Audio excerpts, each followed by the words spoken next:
He owned 300 restaurants across America. He had more money than most people could count. But that Wednesday afternoon, he walked into his own restaurant like a nobody. And what he saw in that corner booth made a billionaire stand still and cry. Most rich people never see the real version of their own business. They see the cleaned-up version, the one where everyone smiles extra hard because the boss might be watching. But Nathan Brooks was different. He had a habit of showing up to his own locations without telling anyone. Plain clothes, baseball cap, just another customer ordering coffee. He had done it for years. He thought he had seen everything his restaurants had to offer.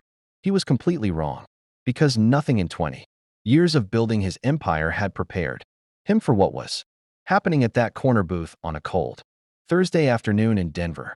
This is that story, and by the end of it, something is going to shift in how you see the people around you every single day.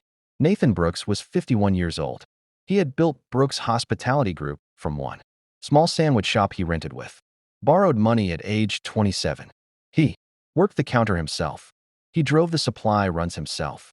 He fired people, hired people, lost sleep over invoices, and made every mistake a young business owner can make before he figured it out. 24 years later, Brooks Hospitality Group had 300 locations in 29 states, a valuation that business journalists liked to write long articles about, and a reputation for quality that Nathan protected like it was the only thing he actually owned. From the outside, his life looked like the dream. Big house in Colorado, a team of people who handled everything, a name that opened doors before he even knocked. But there was something underneath all of it that success had never been able to fix. His father, Thomas Brooks, was 79 years old. He had spent 34 years as a firefighter in a small town in Ohio. Not the kind of firefighter they make movies about, just the regular kind. The one who showed up every shift and did the job and came home tired. He was the loudest man at every family dinner. The one who could hold a room for 20 minutes telling a story about something that happened at the station in 1993. He remembered every person he had ever met by name. He shook hands with both of his hands. He was the kind of person who made you feel like the most important person in the room for however long he was talking to you. Then the Parkinson's came. Slow at first, then faster. By the time Nathan was really paying attention, his father's hands shook constantly. His voice had gotten softer. His stories had gotten shorter. Thomas still had the same sharp eyes. That part of him had not changed at all. But the energy that used to fill a room had pulled back into something quieter, something smaller. Nathan visited when he could. He called every Sunday without fail. He hired the best care team money could find. But every time he sat across from his father and waited for that old fire to show up, the leaning forward, the big laugh, the hands going everywhere when he got to the good part, it just was not there the way it used to be. Nathan felt useless in a way that was completely new to him. He was a man who had spent his whole adult life fixing problems. This was not a problem he could fix. 3 weeks before that Thursday, Thomas had mentioned during their Sunday call that he missed going out to eat. Not because of the food, because of how it felt, the noise, the smell of a kitchen somewhere behind a wall, the sound of other people talking and laughing around you. He said it made him feel like a person in the world again instead of someone being taken care of. Nathan had written that down on a piece of paper and stuck it to his refrigerator. So that Thursday afternoon, Nathan drove to his Denver location, a place in his chain called Hearthside. Warm lighting, brick walls, the kind of restaurant that feels like someone's home. Helped his father into a corner booth, got him settled with a menu, and then his phone buzzed. His chief operating officer, calling about a lease negotiation that had been dragging on for 6 weeks. Nathan held up one finger to his father, 1 minute. Sorry, and stepped toward the back of the restaurant. He was gone for 22 minutes. When he turned around to walk back, he stopped dead. There was a young woman sitting across from his father. She was maybe 26 years old. Red hair pulled back in a ponytail. Server's uniform, apron, pinned behind her ear. But she was not standing over the table in the polite but hurried way that servers sometimes stand over elderly customers. She was sitting down, fully settled, like she had chosen that seat and was staying in it. And she was helping his father eat. Not in a clinical way, not in the way a nurse helps a patient. She was helping him with the spoon, steadying the bowl slightly with one hand while she talked to him. And she was talking to him like they were two people at a diner who had run into each other and had things to catch up on. Nathan's father said something. She threw her head back and laughed. A real laugh, the kind you cannot fake. The kind that comes from actually finding something funny. And then Thomas laughed too. Nathan had not heard his father laugh like that in a year and a half. He did not move. He stood near the back of that restaurant with his phone still in his hand and watched. Her name was Claire Bennett. Nathan did not know that yet. What he knew was what he was seeing, a young woman, on a busy Thursday afternoon shift, sitting across from a stranger who needed help, giving him her full attention, like she had nowhere else to be and nothing more important to do. Claire had grown up in a small town in Kentucky. She had come to Denver at 23 for a relationship that ended after 8 months. And she had stayed, anyway, because she liked the mountains and she had already signed a lease. She had been waitressing at Hearthside for 2.5 years. She was not the fastest server on the floor, but she was the most consistent one. She almost never got complaints. She got more compliment cards than anyone else in the building. Her manager had tried to promote her to a training role twice, and both times she had turned it down because, she said, she liked being on the floor with people. When she had walked over to Thomas's booth earlier that afternoon, she had seen his hands before she saw his face. The shaking, the way he was gripping the edge of the table slightly to steady himself. She had a great uncle who had Parkinson's. She had visited him every summer until he passed, so she recognized it without having to think about it. She also recognized the look on Thomas's face when he tried to pick up the glass of water and it trembled badly in his grip. That look of a person frustrated with their own body, embarrassed in a way they should not have to be. She sat down. She asked if she could help. Not loudly, not in a way that drew attention from the nearby tables. Just quietly, across the booth, like it was the most natural thing in the world. Thomas looked at her for a moment with the careful eyes of a man who had learned to tell the difference between real and performed. Then he said yes. So she sat there and she helped him eat. And she talked to him while she did it. She asked what he used to do for work. When he told her he had been a firefighter for 34 years, she sat up a little straighter and said no way, and asked him what the wildest call he ever responded to was. Thomas started talking. His voice was soft, the way it had gotten, but he was talking.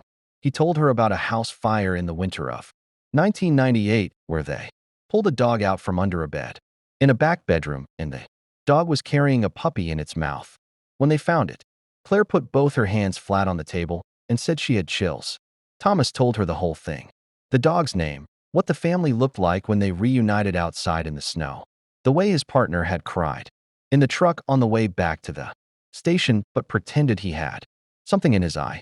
He told the whole story with one hand moving in the air. That is what Nathan saw from across the restaurant. His father, hand in the air, in the middle of a story, the way he used to be. Nathan's throat tightened so hard, he had to look at the ceiling for a second. He was a 51-year-old man who had negotiated deals worth tens of millions of dollars without flinching. He was standing in his own restaurant trying not to cry because a waitress had sat down across from his father and asked him about the best moment of his career. He stayed where he was until they were finished.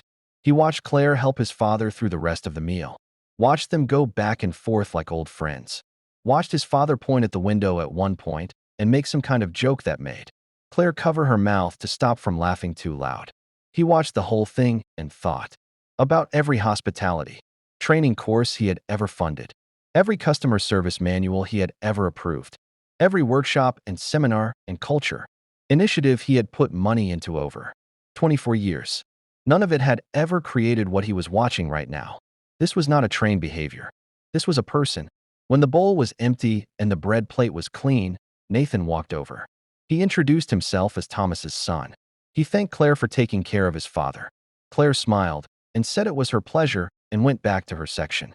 Thomas grabbed Nathan's wrist before he could say anything and said, firmly, the way he used to say things that were not up for discussion, "Don't you let that girl go." Nathan sat down across from his father. Thomas told him the story about the dog and the fire and the puppy. Nathan had never heard it before. 30 years of Sunday calls, and he had never heard that story. His father told it with his hand moving in the air. Nathan listened to every word. For days later, he called HR and asked them to pull Claire Bennett's full employment file. Everything. Every review. Every note. Every customer comment card. All of it came back excellent.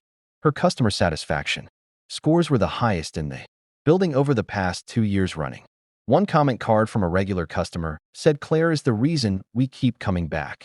She remembers my husband's name, even though we only come in once a month. Nathan read that card 3 times. Then he made some calls. 9 days after that Thursday, Claire was asked to come in early before her shift. She sat down in the manager's office not knowing what to expect, wondering if she had done something wrong, if a customer had complained about something she couldn't place. The manager was there with a woman Claire did not recognize. Sharp clothes, folder on the desk. The kind of person who clearly worked somewhere important. The woman introduced herself as the VP of Culture and Development for Brooks Hospitality Group. Mr. Brooks was in the restaurant 9 days ago, she said. He watched how you were with his father. He wants to offer you a role. The role was on the company's national team, a newly created position, focused on guest experience culture, traveling to Brooks locations across the country, working directly with staff, helping build something real from the ground up. No scripts, no laminated training cards. The actual human thing. The thing Nathan had watched Claire do naturally without a single person asking her to. The salary was almost 4 times her current income. There was also an envelope on the desk. The woman slid it forward and said it was personal. For Mr. Brooks, separate from the company. Inside was a note written by hand on plain paper. It said, "Thomas talked about you the entire drive home. He told me a story at dinner that night that I had never heard in 30 years. He told it with his hand in the air the way he used to before he got sick. I have been trying to get that back for 2 years, and I did not know how. You did it in 40 minutes by just sitting down. I don't know the right way to say thank you for something like that, but I'm going to try." Behind the note was a check for $45,000. Claire sat in that office for a long time without speaking. She thought about her younger sister, Brooke, back in Kentucky, who was raising 2 kids alone after her husband walked out. She thought about the phone calls where Brooke tried to sound okay and wasn't. She thought about the money she had been slowly putting aside to help her. Not enough, never enough. She thought about none of the reasons she had pulled up that chair and sat down across from Thomas Brooks. Because there were no reasons. There was no calculation. There was a man alone in a booth who was struggling with a glass of water.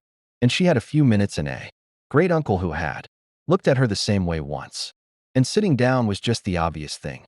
Research from the Greater Good Science Center at UC Berkeley found that people who regularly perform small acts of genuine kindness report 25% higher life satisfaction and are significantly more likely to build deep, lasting relationships. Not grand gestures, small ones, the kind that cost nothing but attention. Claire took the job. The first call she made was to her sister Brooke. She told her she was sending money, real money, enough to help with the kids, enough to breathe a little, and Brooke went completely silent on the phone. Then she started crying. Then Claire started crying. 2 sisters on the phone, one in Denver and one in Kentucky, both crying, and neither of them trying to stop. That is what one act of genuine kindness set in motion. Thomas Brooks passed away 14 months after that Thursday. Peacefully, in his sleep, in the home Nathan had moved him into so he could be closer.